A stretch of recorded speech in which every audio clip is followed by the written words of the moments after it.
How you feeling? Good. Yeah, everything's going really well. Define really well for me, because I feel like you're doing a lot of interviews and you're training for the Olympics. Yeah, no, it's all good. It's always an honor, whenever you're able to represent your country. And yeah, we got the Olympic trials coming up in a little over a month, so I'm deep in the training right now. Really just doing a lot of miles, a lot of hard intervals, and this is kind of the meat, of the training program. Is these, next 4 weeks right now before you start to rest and taper and feel good before race day. What's your favorite part of this time where it's like it's on the horizon, you're doing these meet and greets, you're talking to people like me? What's your favorite part of this whole process? I don't know. It's a lot of it is just trying to take it day by day. That's always the way that I've looked at it is, with the training is so intense and so rigorous, you're just exhausted all the time and you don't want to get out there, but you always think there's always somebody out there that's going to make that sacrifice, want to go that extra mile. And my whole thing is you never want to let someone outwork you. Talent, that's God-given, but the amount you work and the discipline and your work ethic is something that you're in total control of. And so it's about doing everything you can and maximizing every day, to be at your best. But these interviews are fun, and then obviously race day, that's the most fun part, is when that comes around and you actually get to see, what all that hard work manifests itself. I always tell people that, you can have all the talent in the world, but there are a lot of talented people. Absolutely. And when you're all fighting for the same thing, it comes down to work. I think especially when you get to the top, of anything, any profession, any sport, like you said, talent is abundant. There are lots of guys and girls, men and women that are extremely talented. But what separates the great ones is, I think, first, how they deal with the mental aspect of it, but most importantly, it's how they live their life, their discipline and their work ethic, and that's what separates people, because you're not going to get, it's a once-in-a-generational thing that you'll get a Michael Jordan or somebody that is just so good that, he's one of the greatest ever. But for the most part, what separates it is your work ethic and the training that you do every day. See, I have this theory about guys like you who operate on your level, and it's like you needed something to be obsessed with, and then God or whatever decided to give you a gift, and you were like, well, this is a natural thing to be obsessed with. If you weren't running, what would it be? What would you pivot to that would be the thing you were obsessed with? I don't know. My granddad was a lawyer, and I took a few, business law classes in college and really liked them. I guess my wife will tell you I like to argue sometimes with things. It drives her nuts, but yeah, I always thought there was something, whatever I chose to do, whether it was law or something else. I just think it's important, like you said, to find something that you are passionate about, something that it's hard work, but that you ultimately enjoy doing, and then throw everything into it. You have to be all in, and that's the way that whenever I choose to do anything, whether it's with my kids, relationships, running, it's about being all in and doing everything you can, mind, body, spirit, to give your best into whatever that endeavor is. My kids I have twin sons. I got twins too. So, no way. Yeah, they're 5. Oh my And I gosh, got 2 more after that. So. How do you do that? Yeah. You gotta have endurance for that. Yeah. My boys are 3, and I think often about things I will tell them one day when they're ready to ask. I kind of want to be prepared for that. And I always think that when I'm describing success and how to be successful in whatever you want to do, the most important factor is focus, in my opinion. What do you think about that? And do you have something, maybe a tidbit that would be better than mine that I can steal and tell you? I think focus for sure, but for me, it's about discipline, and I think that, whether that's learning, my parents were big when I was young about balancing school and athletic stuff, whether it was practice or games. And it's just, the way you live your life and your standards for what you decide is good, that's all up to you. And I think that having high standards, a high amount of discipline, good work ethic, those are the things that I think are universal. It doesn't matter what field you go in, but it's about really excellence and going after, how can I be the best possible, whether that's best person, best father, best son, best husband, best dad, anything. It's about excellence and trying to do things the right way and maximizing everything that you do. Hard to be a dad and a husband this time of year. It is for sure. Yeah. It's tough. I'm away from my kids a lot. Even when I'm at home, I'm just out training, gone a lot, whether it's running in the gym. How do you deal with that? Getting treatment. It's tough. I I hope that one day, when my kids are older, they'll see, all the hard work and effort and really just being all in I was to going after my dreams. And I hope that that's something that, when they're older, they'll probably hopefully gain a little more appreciation for, and that's something that they'll take with them. But, I'd be remiss if I didn't mention my wife too, because she really has sacrificed everything for me to go after my dreams. And I think that's just, it's so unbelievably selfless of her. She does everything with the kids, and she is 100% supportive of everything that I'm doing, and I feel so lucky. I don't know if I'll ever be able to repay her for everything that she's done for me, because she kind of put her life on hold to just support me, and it's just something that I think about every day. I'm forever grateful for that. But yeah, it's definitely hard on them, and I know that they're giving up a lot too, so that I can go after my dreams. What do you think's harder? Full tilt, running a marathon, to the very last minute, you're pushing it, or being alone for days on end with 4 children? Oh, being alone. She has a harder job. And I'm not just saying that. It's absolutely true. As anybody that has kids knows, it's a 24/7 gig. It's not that you get to go out.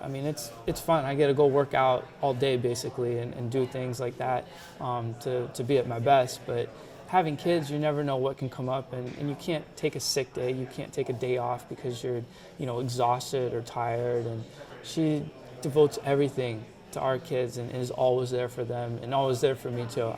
I really don't know how she does it, but it is infinitely more impressive in my eyes, and I know it's harder than anything that I do athletically. More tough questions here. So, do you consider yourself more of an alum of Central Catholic or U of O? Both. I don't know. No, come on. You can't. I knew you were going to say that. It's tough. Yeah, I loved them both. It's if I went to 2 different colleges, I think that'd be a harder question. But no, I'm a proud Duck and a proud Ram. Nice. Do you get recognized when you're out in town? Every once in a while, yeah. It's still a little surreal to me, but it's great. I feel so fortunate to have grown up in a state and in a city that, distance running is a big thing. It's a part of our heritage as Oregonians, with Bill Bowerman and Prefontaine, and, Nike's here. It started here as an Oregon company that was really founded on running, and so it's pretty cool. I don't think that it's like that everywhere in the country. But do you get surprised ever by maybe the type of person or who recognizes you? Yeah, sometimes a little bit, but it's awesome. Just hearing the support from people around here, and yeah, it probably means a lot more than I might let on sometimes. But it's really great hearing, hey, we're behind you, we're cheering for you. When's your next race? When are the Olympics coming up? We're going to be pulling for you. It's really awesome.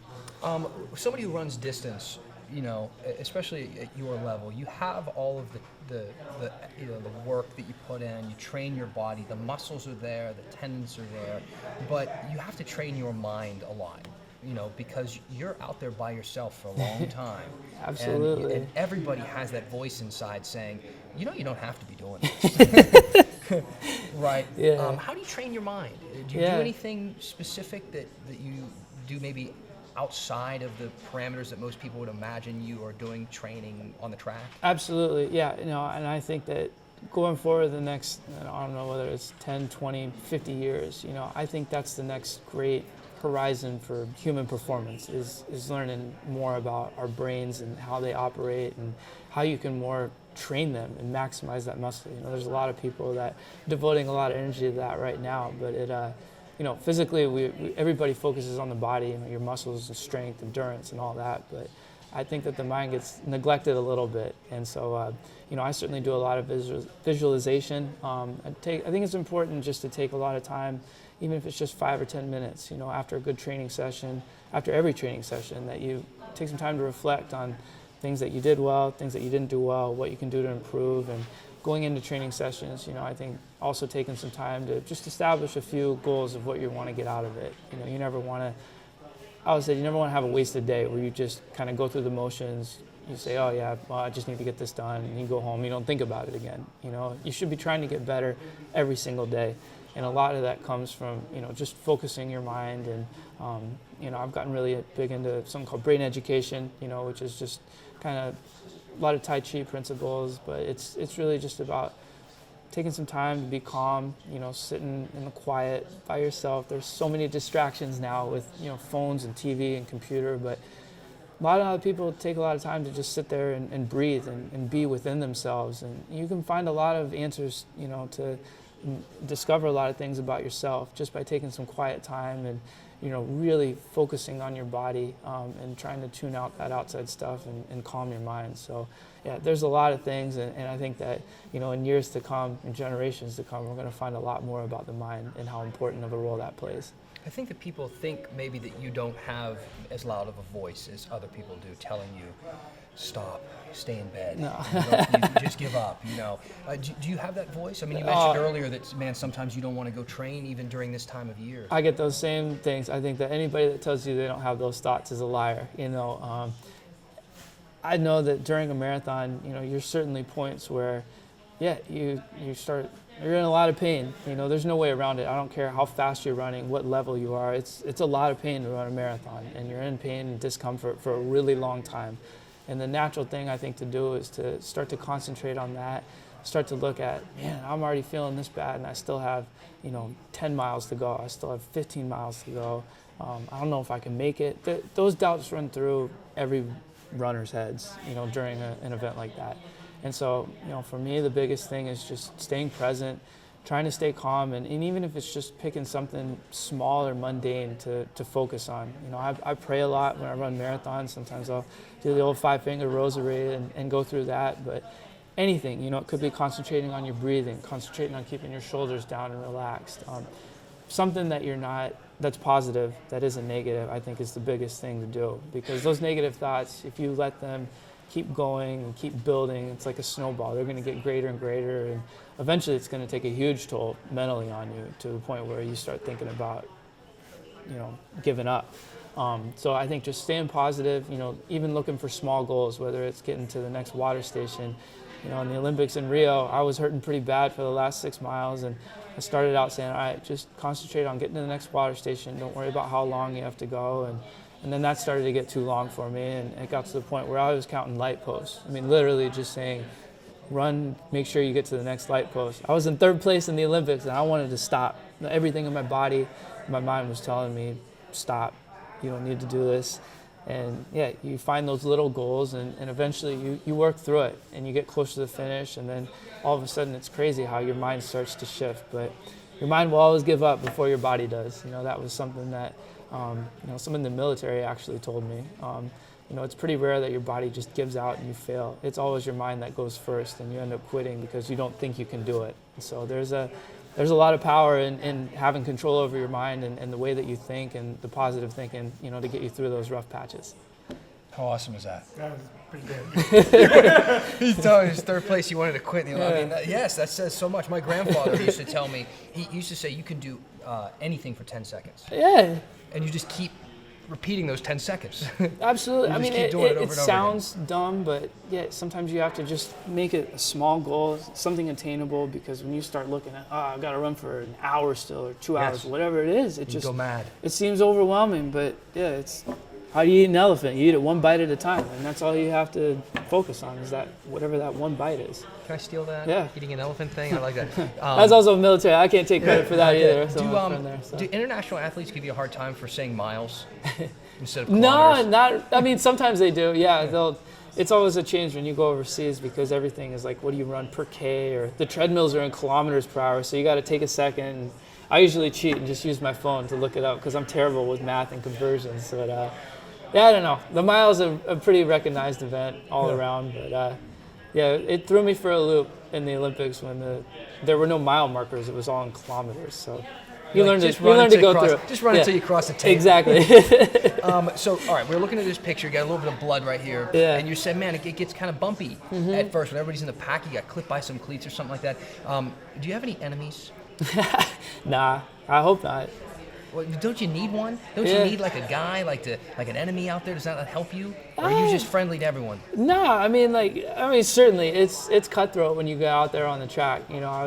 Everybody's almost your enemy in that regard because you're trying to beat them all. It's a race, but I always try to never hold hard feelings towards people, and sometimes it gets bumpy. Some people get a little more mad than others, when you clip them or if they clip you, but that's racing. I get a sense too that just by the way you're talking, that the competition is as much with yourself as it is with Totally. with anyone else. Yeah.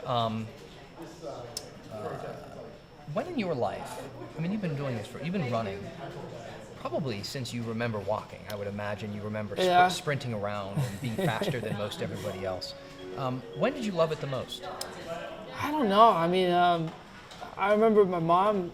She was a really good runner in college. I think in high school too. I think she broke 5 minutes per mile as a sophomore in high school. So I think that's where I get my genes from with that. But for the longest time, she always trying to get me to run in the park with her in Mount Tabor, right where I grew up. And it took her a long time, and eventually she convinced me because she promised she'd take me to McDonald's afterwards. And I think she justified it as replacing the salt and all that and calories. But I don't know. I have a lot of fond memories just going there. You know, it always seemed like something I didn't want to do. You know, it was always a punishment. You know, playing soccer and basketball was like, oh, you go run for punishment. But once I got up to doing it with her, I really enjoyed the calmness and the peacefulness of just being out there. And there is something, and again, I don't think it matters what your ability is.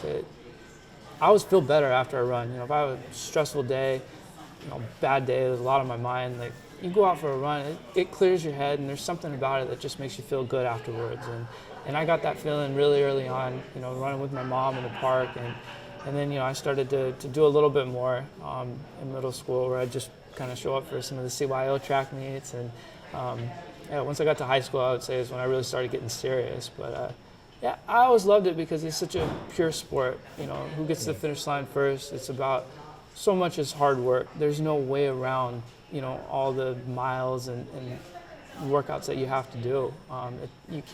You could be a great shooter of basketball and, you know, take 3 months off, and that shot's probably still going to be pretty good when you come back. But running's not a sport that you can take 3 months off and then expect to just be back to where you were. And I always enjoyed that aspect of it as well. You still like it, or is it hard? Is it more work and responsibility and expectations and pressure, or do you still like it? No, I still love it. Yeah, I wouldn't be doing it if I didn't love it. You know, it certainly is a lot of work, and it's something you just learn to get used to. But yeah, when the end comes and you get a race and you run well, there's nothing better.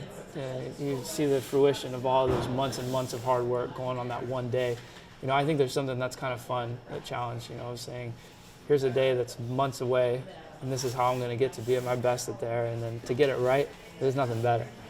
When you imagine yourself as an older man one day and your career's behind you and everything, where do you imagine yourself going for a run?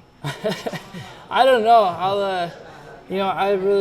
I've always tried to stay off of hard surfaces when I train, so a lot of what I do right now is it's kind of boring. Do you ever do trails or anything? Do you think you will? Sometimes. Did you when you were younger? Yeah, maybe. You know, I roll my ankles a lot, and so it's you know, I love running on them, but it just became something that I'd hurt myself. Yeah, and so I was like, I gotta cut it out. So it's a lot of loops, but yeah, you know, I just enjoy running around my house. I always love going back home. You know, running in Mount Tabor. That's probably because that's where I started, and I have so many fond memories of running in that park. But yeah, it'd be fun just running around the city. You know, even along the river. I rarely do that, man. Probably. You could start one of those like Forrest Gump moments where everybody just follows you and you can go somewhere. I don't know. I'd run with you. It'd be a long ways though. We might have to keep going. Yeah. So what can we expect from you at the trials? Are you doing the 10,000? Are you doing the marathon? What do we think? Just gonna do the marathon this year. Yeah. I mean, there's a part of me that's kind of, you know, just been toying with running on the track just because I want to run them, you know, down in at the new Hayward Field because it just looks so impressive. And but yeah, my focus for the Olympics is 100% on the marathon, and yeah, I won't be doing any 10K, you know, regardless of what happens between now and then at the Olympics. So it'll just be the marathon. Very few people get to compete in multiple Olympics, let alone 3 Olympics. It's pretty special. Where does that sit with you?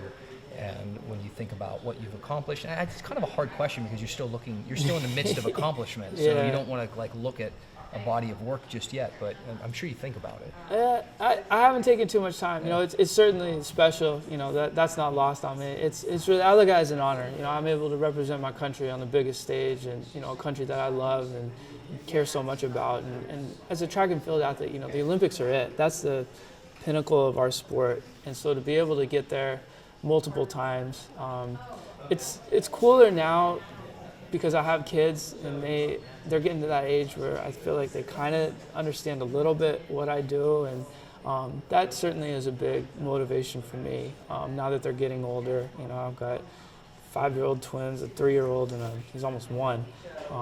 But I always thought it'd be pretty cool, if they could just actually have some memories of what I do, or be able to understand a little bit. So it's keeping me going a lot right now, and giving me a lot of motivation. But yeah, it's special. They're all extremely, extremely special. Now, in your career, I'm sure you've had a bunch of little nagging bruises, bumps, injuries here and there, but the Chicago Marathon, you kind of suffered one of your biggest setbacks. How's recovery been? What was that like for you mentally as an athlete at your caliber? Was there ever a moment where you thought, whoa, okay, this is a little different than before? Yeah, I mean, I had my first real major injury, probably about a year and a half ago. I had surgery in October of 2018, and I knew it was going to be a long road back. And in Chicago, I kind of circled that date the second I decided to have the operation and go in as what I was going to point for to come back. And probably a little bit of hard-headedness on my part that I decided to run it, but my body just wasn't ready for it. I mean, and I tried as hard as I could. I went out with the leaders. It's the only way I know how to run, and I just wasn't strong enough to get there. And looking back, I could have been more conservative, but I hadn't recovered enough from that operation, to be able to run, at the level that I wanted to run, and my leg just kind of gave out on me. So it's certainly frustrating, but after that, it's kind of, you just got to do a kind of a hard reset. And again, sometimes setbacks are the best thing, because it really forces you to go back and look at everything you're doing, reevaluate things, and take a hard look at all you're doing, and what are these decisions that I'm making? How can I get better? What can I do differently? And so that's what I've done, and things have gone really well. I switched some things up with the physical therapy that I was doing, and I'm feeling good. I'm training hard again and doing a lot of the workouts that I was doing before, and I feel like I'm in a really good place. But it was just something, good reminder that I needed to be smart, and I was probably a little ignorant with how much I lost, with how major of an operation that I had. And so you always think, I'm going to be the one that beats it, and it just took a little longer, but I'm in a good place now. Yeah, how do you feel now? Yeah, good. Yeah, training's going really well. Every once in a while I still get a little stiff, or push a little too hard, and it might be a little sore the next day, but for the most part, I'm walking pain-free, I'm running pain-free, and getting back to doing the things that I love, which is, after a year and a half of having pain with almost every step, that I took, it's really nice to be able to just get back and focus on performing and getting better. You can focus on you can focus on a little bit of the pride of overcoming adversity or hardship, and it's been a really tough year, especially with everything with the Nike Oregon project and Alberto Salazar. How have you been handling that mentally? And do you speak to him? Are there conversations there? How are you handling something so high profile? I I follow the water rules, with that, so I don't really have a lot of contact with them, and I think I've commented on that before, and it's been talked about so much, but for me personally, it's just something that it doesn't change what I'm trying to do for Tokyo and getting ready for the marathon trials, and just trying to keep my eye on the prize and focus on getting healthy and then training and getting ready to compete again. Are you tired of answering that question? Yeah, a little bit. No, it's because everybody in my seat probably wants to ask it to you. Yeah. And you just but you're focusing on the Olympics. Yeah. No, absolutely. Yeah. So when you think about what you're about to embark upon, can you compare it to the things in the past that you've gone through, or is everything fresh? Is it all brand new? They're all different. I think it's sometimes the past can be a good reference, but it's dangerous to always go back and just look and say, well, I did this back then, or this is how things went. I'm a different person now than I was 4 years ago, than I was 8 years ago. I always like to think that I'm evolving and hopefully getting better, but you can't just go back and constantly compare to the past. You should be looking at where you are now, and there's a million different factors that go into all that, because you got a wife, and kids, and there's different life stresses. Obviously, I'm coming off an injury now, and I'm older, but I also have all these years of training that are built up, and so it's important that I always think you need to stay present and constantly be looking at where you are now, to maybe even where you were just a week ago, and is it getting better? Are you improving? And that's where you should be focusing on. But it's important that you don't just dwell on, this is how I did things before. You can't be scared to move forward and try new things. What feels longer, a day of training or a day of talking to people like me?